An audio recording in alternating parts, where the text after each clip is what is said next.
morning. Welcome to the Garden Feast Day 9 project. Today we're doing wicking beds with Jace, head chef, Brad, our new gun horticulturalist outside, and of course Dan, we all know and love. Hi Dan. Hello. So we're going to do a wicking bed that you can do at home. And this system you can use for existing garden beds, you can make it in pots. So today's all about the theory, and we're using some of the Christo Farms broccoli boxes secondhand to start. So, are you ready, boys? Ready to roll. All right. So the first thing, what a wicking bed is a self-watering system. So what it is a reservoir of water on the bottom that the plants can draw at their leisure. So what we're going to do is we're going to fill up to about, about 10, 15 centimetres on the bottom. And I'll just do one on the inside for you, Dan. And I'll do the one on the inside for you so you can see what they're doing. Mine's just a guessing game. I have all the faith in the world in you, Brad. So what we're using are these scoria rocks, which you might have some old pebbles that you've used as a mulch in the garden. We happen to have a lot of scoria, which is a lightweight volcanic rock, and all it's doing is holding up the potting mix and providing space for the water. Okay. So water's got to go in and water's got to come out. So I've provided for you 2 bits of pipe, a long bit of pipe and a short bit of pipe. Have you got both of those, boys? Ready? Where's your long bit, Jace? Thank you. So the short piece of pipe, we're going to pop a hole at the top of the reservoir. So the water will never go above that. So this stays nice and moist without it getting soggy wet. So they've also got a knife, so they're going to cut a hole into the side and they're going to push the pipe in. So let's start with that.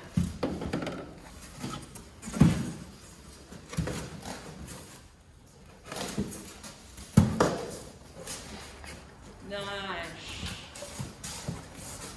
Now just for ease of the water getting in, if you grab your long piece of pipe and just pop that in one of the corners facing upright. So whether it's at the back or the front, doesn't matter. So now we can tip in our rocks to support that up to the line that we drew on the top.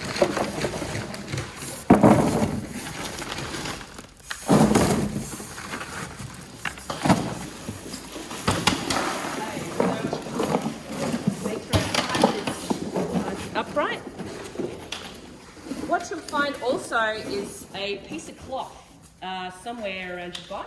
What we're using is a little bit of hail mesh. You could use a bit of weed mat.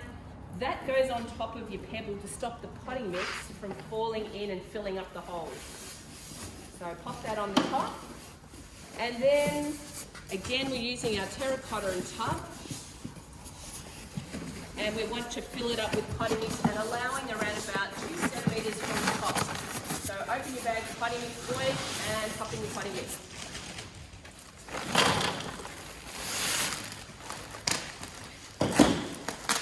So terracotta and tub potting mix is full of nutrients. We've used it in pretty much every project we've done so far. I think Jason's winning with the most mess. Thank you, Jason. Coming in second, that'll be me. Oh. So we're just allowing a space at the top for water. And remember, potting mix goes in really fluffy. It's going to settle, so push it down firmly. Don't be little princesses. Push it down. Doing veggies in these today, so they've got pretty shallow roots.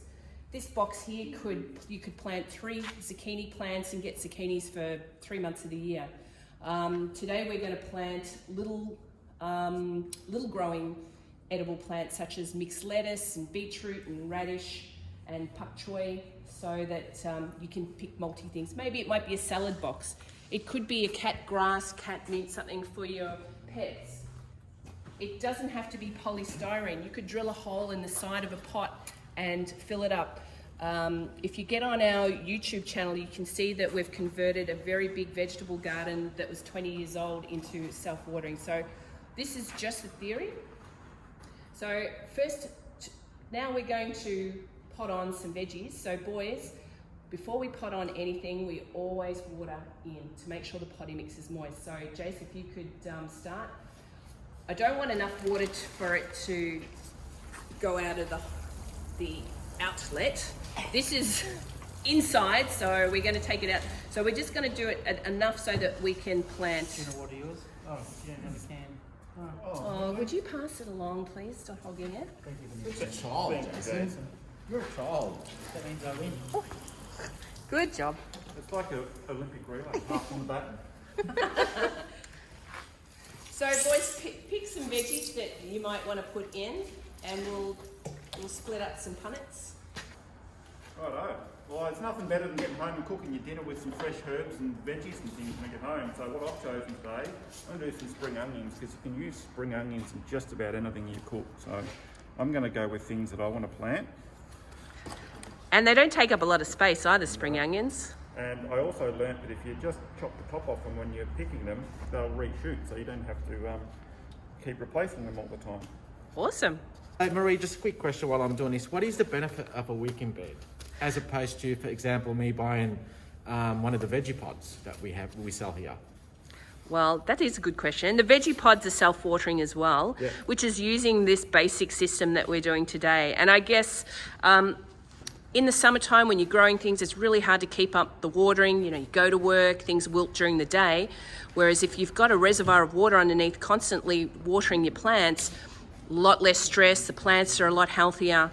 I changed my 20-year-old veggie garden into a wicking bed not that long ago, and it is the best thing I've done. It's not for everything, but it's probably for 90% of things. If you put in potatoes into a wicking bed, you'll find they'll rot off. Things that like it a little bit drier don't like it. Yeah. And what are you doing, Jace? I've got mixed lettuce, because there's nothing better to pick your own lettuce for a salad, just going through the garden and snipping off some leaves for what you want for dinner. So we've decided we're going to put a few of these boxes as a kit on our website. Yeah. So if you feel like you just want to do a little project, see how it goes, we're going to put a couple of second-hand polystyrene boxes, get the proper rocks and things, just if you want to have a go yourself. So wicking beds are the way. They save so much water, they save so much time, and as you can see, they're pretty easy to do. So Good for succulents as well, or no succulents? yeah, you could use it for succulents. Succulents. I know what he was getting at. He's been mean again. All right. Thanks, boys. Well done. Thank you. Thank you. See ya. See ya.